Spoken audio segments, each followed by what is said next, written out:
माननीय सभापति महोदय, उपस्थित पूज्य शिक्षक शिक्षयित्री वृंद, सम्माननीय मुख्य अतिथि महोदय, सम्मानित अतिथि वृंद, समस्त को पवित्र शिशु दिवस उपलक्षे सरस्वत प्रणाम ज्ञापन करुछि।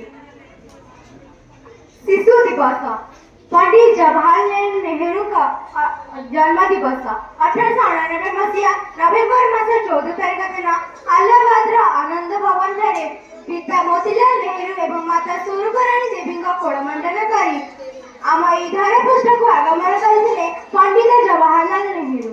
से थिले भारतर प्रथम प्रधानमंत्री। शिशु माने ही देशर भविष्य। आज शिशु कालीर नागरिक।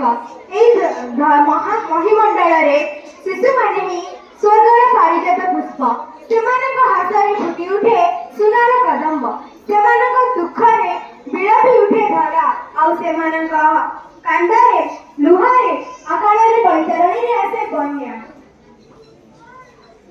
पंडित जवाहरलाल नेहरू सबुबेले गाई उठिथिले बंचिबाकू चाहे मुई शिशुका बाहारे मारिबाकू चाहे मुई सुंदर भुवने। कवि रॉबर्ट फोस्टर परे कविता से सबुबेले गाई उठिथिले अंधारे जेतिकी आलुआ सेतिकी एई जे गहन बन अंधारे जेतिकी आलुआ सेतिकी एई जे गहन बन।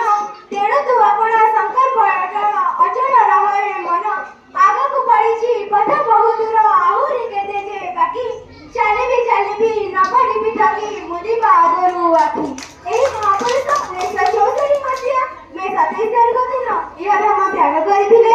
तेणु आमे संकल्प नेबा गुरुजी गुरुमा शिक्षक पिता माता समस्तଙ୍କର सम्मान देबा एवं आदर्श समाज गठन करबा। मैं एतिकी कहि मोर वक्तव्य सार करूछि।